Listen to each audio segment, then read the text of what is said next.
वो रात मेरे शरीर में आज भी गूंज रही है, जब मेरे ससुर जी की उंगलियां मेरी त्वचा पर सरक रही थी। गर्मी, बेचैनी और वो छुपी हुई चाहत जो साड़ी के पल्लू के साथ सरक गई थी। क्या मैं रोक पाई? इस कहानी को एक सेकंड भी मिस मत करना, पूरी लास्ट तक ज़रूर देखें, बहुत ज़बरदस्त होने वाली है। हेलो दोस्तों, मेरा नाम नेहा है, मैं दिल्ली में रहती हूँ। मेरे पति विवेक सॉफ्टवेयर इंजीनियर हैं, दिन रात लैपटॉप में डूबे रहते हैं। प्यार तो करते हैं, लेकिन वो जुनून, वो स्पर्श जो एक औरत को चाहिए, वो शायद उनके पास कम ही बचा था। उस दिन मैं गांव से लौटी थी। दोस्तों, बहुत ही रोमांचक कहानी है, पूरा सुनिएगा ज़रूर। दोस्तों, वीडियो में आगे बढ़ने से पहले एक छोटा सा रिक्वेस्ट है कि वीडियो को लाइक और हमारे चैनल को सब्सक्राइब ज़रूर कीजिएगा और प्यारा सा कमेंट भी कर दीजिएगा। दोस्तों, चलते हैं आज की कहानी की तरफ। सफ़र ने थका दिया था। विवेक अपने पुराने दोस्त से मिलने चले गए थे और रात के 11 बज गए थे, फिर भी उनका कोई फ़ोन नहीं आया। मैं कमरे में अकेली लेटी थी, हल्की सी साड़ी पहनी थी, पल्लू थोड़ा सरक गया था। कमरे में गर्मी थी और मेरे शरीर में एक अजीब सी बेचैनी उठ रही थी, जैसे कोई अनजाना स्पर्श मुझे छू रहा हो। तभी दरवाजे पर हल्की दस्तक हुई। मैंने सोचा विवेक आ गए, लेकिन दरवाज़ा खोलते ही सामने मेरे ससुर जी खड़े थे। उनका नाम राघव था, उम्र करीब 50 के आसपास, लेकिन शरीर अभी भी मजबूत और चेहरा आकर्षक। वो मुस्कुराए और बोले, बेटी, इतने रात को अकेली, चेहरा देखकर लग रहा है सफ़र में काफ़ी थका दिया है। मैंने हल्के से सिर हिलाया। वो कमरे के अंदर आए और बिस्तर के किनारे बैठ गए। उनकी आवाज़ में वो नरमी थी जो पुरानी यादों को छू जाती है। चलो, मैं मालिश कर देता हूँ। पुराने ज़माने में तो ऐसे ही होता था, कोई शर्म नहीं करनी चाहिए। मैं कुछ नहीं बोल पाई। उन्होंने मेरे कंधों पर हाथ रख दिया। उनकी उंगलियां धीरे धीरे दबाने लगी। हर दबाव के साथ मेरे शरीर में एक गर्म लहर दौड़ गई। मैंने आंखें बंद कर ली। अरे, तुम्हारा कंधा तो बहुत सख्त है, लगता है सालों से किसी ने छुआ ही नहीं। वो हल्के से हंसे। उनकी हथेलियां मेरी पीठ पर सरक रही थी। साड़ी का ब्लाउज थोड़ा ऊपर चढ़ गया था। उनकी उंगलियां मेरी नंगी कमर को छू रही थी। बेटी, नीचे तक दर्द है क्या? बोलो तो अच्छे से दबा दूं। उनकी सांस मेरे कान के पास थी। मेरी सांसें तेज हो गई। मैंने हल्के से हाँ कहा। उनकी उंगलियां मेरी कमर पर गोल गोल घूमने लगी। तुम्हारी कमर तो रेशम जैसी है, नरम है। हर शब्द के साथ मेरे शरीर में आग लग रही है। मैं खुद को रोकने की कोशिश कर रही थी, लेकिन शरीर बेकाबू हो रहा था। धीरे धीरे उनकी हथेलियां मेरे पेट पर पहुंच गई। साड़ी का पल्लू पूरी तरह सरक चुका था। मैंने आंखें खोली तो देखा वह मुझे गहरी नज़रों से देख रहे थे। तुम्हारी आंखें कितनी गहरी है, जैसे कोई रस छुपा हो। मेरी जांघों पर उनकी उंगलियां पहुंची। जहां दर्द है ना, चलो ठीक कर देता है। वो धीरे धीरे ऊपर की तरफ बढ़ रहे थे। तभी बाहर बाइक की आवाज़ आई। विवेक आ गए थे। राघव जी तुरंत उठे और बोले, अरे विवेक आ गया। मैं जाता हूँ। मैं वही लेटी रही। दिल ज़ोरों से धड़क रहा था। वो रात मेरे लिए ख़त्म नहीं हुई थी। अगली सुबह जब मैं उठी तो राघव जी ने खुद चाय बना कर दी। कल रात अच्छी नींद आई? उन्होंने मुस्कुराते हुए पूछा। मैं शर्मा गई और बस हाँ कह दी।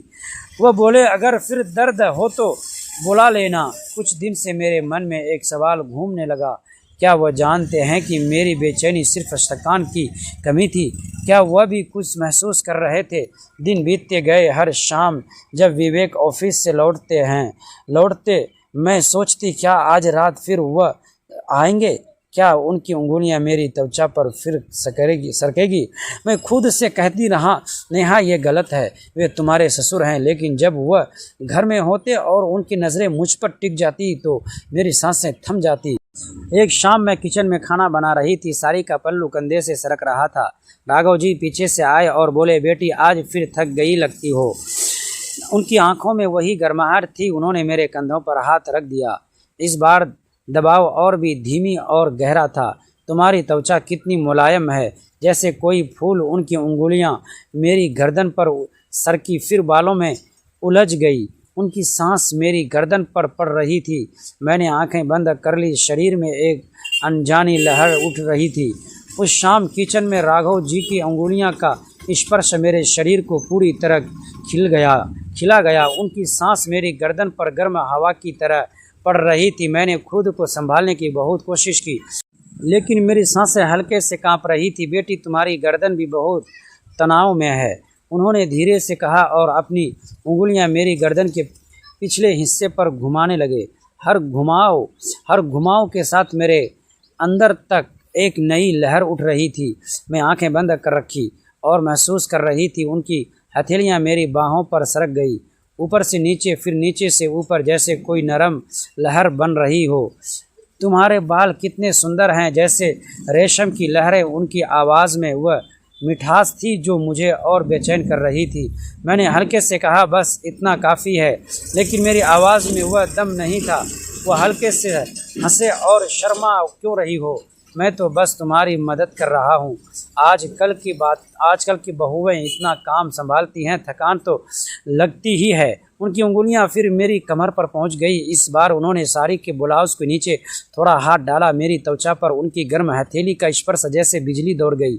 मैंने सांस रोकी। यहाँ दर्द है ना? उन्होंने पूछा और धीरे से दबाने लगे। मेरी सांसें तेज़ हो चुकी थी। किचन में हल्की सी गर्मी थी और उनकी क्रासनैन से मुझे पूरी तरह घेर रही थी। तभी बाहर से विवेक की बाइक की आवाज़ आई। मैंने झटके से खुद को अलग किया। राघव जी मुस्कुराते हुए पीछे हट गए। विवेक आ गया। मैं बाहर जाता हूँ। उस रात मैं सो नहीं पाई, बिस्तर पर करवटें बदलती रही। विवेक बगल में सो रहे थे, लेकिन मेरे मन में सिर्फ राघव जी की उंगलियाँ घूम रही थी। मैं खुद से पूछ रही थी, नेहा ये क्या हो रहा है जो तुम्हारे ससुर है? लेकिन शरीर वो गर्माहट भूल नहीं पा रहा था। अगले दिन सुबह मैंने जानबूझकर थोड़ी अच्छी साड़ी पहनी, पल्लू को हल्का सा ढीला रखा। ब्लाउज राघव जी नाश्ते के लिए आए तो उनकी नज़रें मुझ पर टिक गई। बेटी, आज तुम बहुत खूबसूरत लग रही हो, उन्होंने कहा। उनकी आंखों में वो चमक साफ दिखाई दे रही थी। मैं शर्मा गई, लेकिन अंदर से एक अजीब सी खुशी थी। दिन भर घर के कामों में मैं उनकी नज़रों का इंतज़ार करती रही। शाम को विवेक फिर देर से आने वाले थे। मैं बालकनी में खड़ी थी। राघव जी वहाँ आए और पीछे से बोले, फिर थकान लग रही है? इस बार मैंने कुछ नहीं कहा, बस हल्के से सिर हिला दिया। उन्होंने मेरे कंधों पर हाथ रख दिए। इस बार मालिश करने से ज़्यादा धीमी गहरी थी। उनकी उंगलियां मेरी पीठ पर नाच रही थी। तुम्हारी त्वचा कितनी गर्म है, जैसे अंदर आग जल रही हो। उनके कान में उसाया। मेरी सांसें भारी हो गई। उनकी हथेलियां मेरी कमर पर सरकी, फिर जांघों की तरफ। साड़ी का पल्लू फिर सरकने लगा। मैंने खुद को रोकने की कोशिश की, लेकिन शरीर मानने को तैयार नहीं था। उनकी उंगलियां मेरे जांघों के अंदरूनी हिस्से की तरफ बढ़ रही थी। वह रात आज भी मेरे शरीर में एक डरावनी गूंज की तरह बसी हुई है। जब मेरे ससुर जी की हरकतों ने मुझे भीतर तक हिला दिया था और मुझे समझ नहीं आ रहा था कि उस पल मैं क्या करूं। घर की चार दीवारी के भीतर छिपा हुआ राज आज भी मेरे दिल पर बोझ बना हुआ है। क्या मैं उस रात खुद को बचा पाई थी? आखिर ऐसा क्या हुआ था जिसने मेरी पूरी ज़िंदगी बदल कर रख दी? इस कहानी का हर मोड़ आपको हैरान कर देगा, इसीलिए एक पल के लिए भी नज़रें मत हटाइए और कहानी को आखिर तक ज़रूर सुनिए। हेलो दोस्तों, मेरा नाम नेहा है। आज मैं आपको अपनी ज़िंदगी की वह सच्चाई बताने जा रही हूँ जिसे मैंने लंबे समय तक अपने दिल में दबा कर रखा। यह कहानी सिर्फ एक रात की नहीं, बल्कि उन डर, मजबूरियों और सवालों की है जिनसे मैं आज भी जूझती हूँ।